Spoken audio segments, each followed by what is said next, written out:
you know it better than anybody, as well as anybody.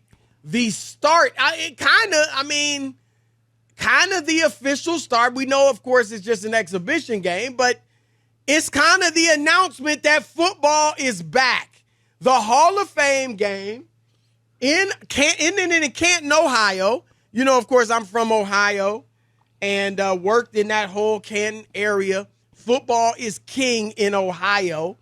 And tonight, the Houston Texans will face the Chicago Bears. Of course, you know, won't be many starters, if any starters, out there. Don't be looking for C.J. Stroud. Don't be looking for Caleb Williams, the number 1 pick in the draft, who's now the quarterback of the Bears. But, you know, it gets it started. And so I do want to start talking about Caleb Williams. And there is a ton of hype, Sean. I'm going to set this up and then let you cook. There is a ton of hype about Caleb Williams. I have heard people predict that the Chicago Bears could get to the Super Bowl.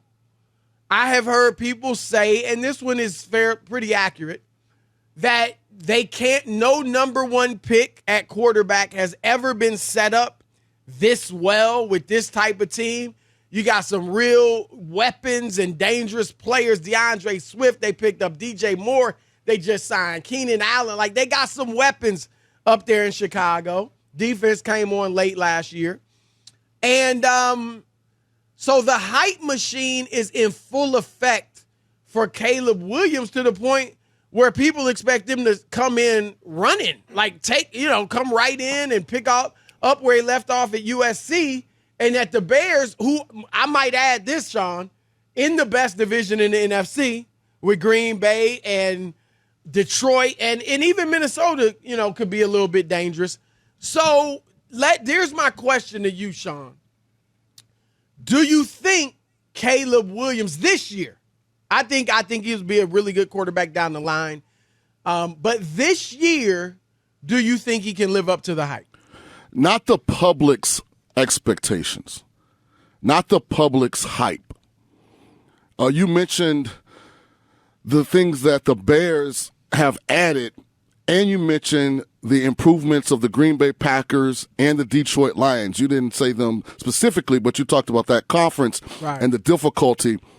But really, Chris, the public is comparing him and the Bears to the Houston Texans, who were 3-13-1 last year. And C.J. Stroud was drafted number 2 in the draft and led them to I think it was 10-7 record and a first-round playoff win, a division title. He threw 3 touchdowns and 5 picks. So that's best what rookie he's being season ever, wouldn't you say, for a quarterback? Yeah, absolutely. But he didn't have any expectations. That kind of surprised everyone. The Bears, I think, are in a better position. They were 7-10 last year with Justin Fields. As you mentioned, all the improvements they made.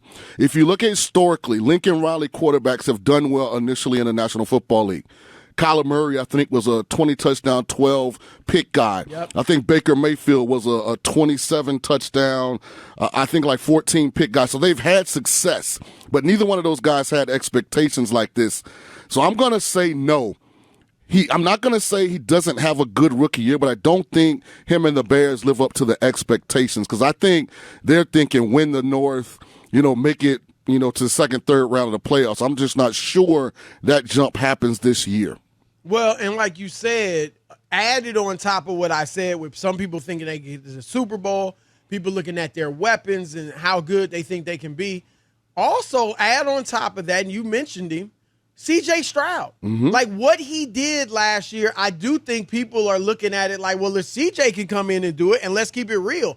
C.J. did it on a team that was supposed to be bad, had a rookie head coach. None of his skill position players had ever made a Pro Bowl. And he turned them around, and to your point, got him a playoff win, not only into the playoffs, but an actual victory. But C.J. Stroud is the exception. Most rookie quarterbacks, they might play okay or they might struggle.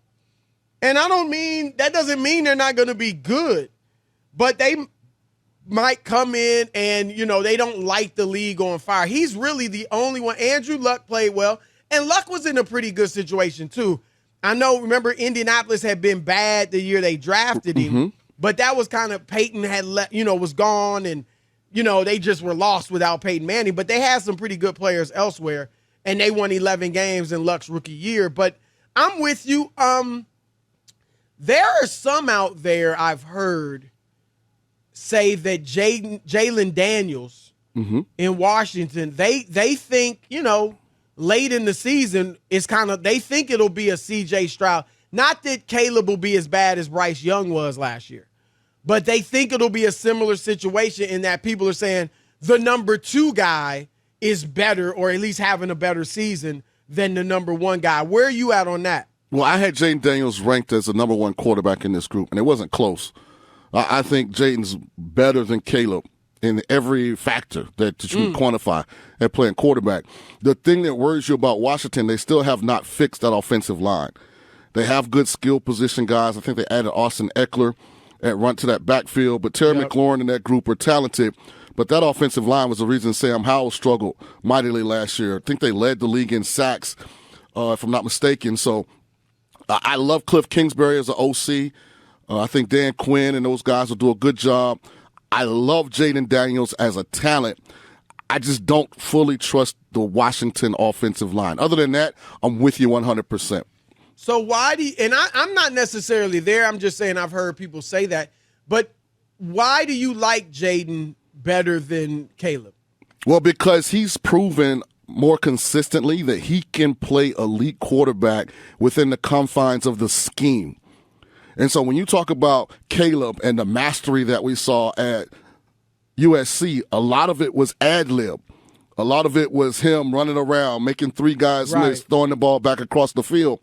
Most of Jayden's was inside the scheme of the offense, meaning the ball was coming out in rhythm, on time, to the right receiver. Then when everything broke down, he showed the capacity to be able to be elite, also extending plays. I think one of the big adjustments for Caleb is him and Shane Waldron getting on the same page. Him being able to throw the ball in rhythm, on time, from the pocket. I think eventually he'll become a really good player. I'm not sure he's going to meet everyone's expectations in year 1. Yeah, that's my main concern about him as well, is playing on schedule. And they do have so many weapons. I failed to even mention Rome Odunze, the rookie wide receiver. Cole Kmet's a solid tight end. They got guys. Right. You got 3 legit receivers, a tight end. Obviously, DeAndre Swift's a nice running back they just picked up. And I think those, it's a situation where he doesn't have to do it all on his own. Like, if you do just play on schedule, assuming he gets some protection, then those guys, you can just throw it where it's supposed to be, and you'll have a nice season. Do you think, that's not his natural thing, right? Because that's not what he did at USC. Or he Oklahoma. didn't have the talent around him. Yeah, he created on his own. Do you see, at least initially, maybe a tension there where he's passing up the easy play and maybe making things a little more difficult than they need to be, even if he may make a play here or there? And that's a question. He's going to make some plays, but, dudes are faster in the NFL. He's not like a super athlete in turn, like a Lamar Jackson runner. So I don't think he's going to be able to run away from people like he did in college either. I think he'll be evasive. I think his functional mobility is it's a lot like a Brock Purdy type of player. Brock Purdy doesn't get enough. Really? So you don't think he's more athletic than Brock Purdy necessarily? No, slightly, but I think Brock Purdy's a lot more athletic than people give him credit for. I think Caleb just does it more. I coached a kid to the Offensive Player of the Year in the AAC conference down at USF. His name's Quentin Flowers. You can change a athletic quarterback that's used to extending plays into a guy that plays within rhythm if he's willing to change. And that's just something we won't know about Caleb, because you hear so much, they didn't sign a traditional agent. They use attorneys. They wanted a percentage of the franchise. They wanted the language in the contract not to have, franchise tag in it. So you just, it makes you think, how willing is he to change when he's trying so hard to be like this enigmatic, I broke all the rules, Right. I didn't kind of conform. I didn't conform Yep, to like yep. how things were being done. He seems to be a non-conformist. I mean, even Right. the fingernail painting and all that stuff. So because of those things, it gives you pause as to he's going to be willing to really come into Shane Waldron's offense and on 1st and 10 when they call a double move down the field, but the defense has it double covered, that he will in rhythm throw the ball to the flat. Like, I just think that it takes time for a guy that's had so much success doing it his way to fully buy into being a system quarterback that has the ability to be great when needed. And you've heard people compare him to, could he be a Patrick Mahomes? Because, Mahomes obviously very good off schedule and all that. And early in his career, he did a lot of that. But Mahomes sat behind, a good quarterback, Alex Smith, right? Mm-hmm. Learned the system for a year when he wasn't playing. And then, of course, had one of the greatest offensive minds we've seen in Andy Reid. And even C.J. Stroud, you had Bobby Slowick, who, I did a great job with him last year as the OC in Brilliant Houston. mind. Yeah, and so obviously that coaching staff in, Chicago, I think they're somewhat on the hot seat. I mean, the hot seat might be a little, right? So it's not like it's a proven staff yet. So I don't know that he's going to have the benefits of these great offensive and the minds one around thing that he has that neither of those two examples have is high expectations. Nobody even knew who Patrick Mahomes was, the majority of people coming out of Texas Tech. Like, he's the 10th pick. Right. Even though he's a first-round pick, people are like, who is that? Right. Remember the whole conversation about C.J. Stroud was he didn't score well on this new test that the NFL has. Yep. And people were like, they had him dropping out the first round. I heard people. Right. So that nobody expected the Texans to be good. People are expecting, as you said, in some instances, the Bears to be a NFC representative in the Super Bowl. So the expectations are so vastly greater. That can work against you too. Expectations is tough.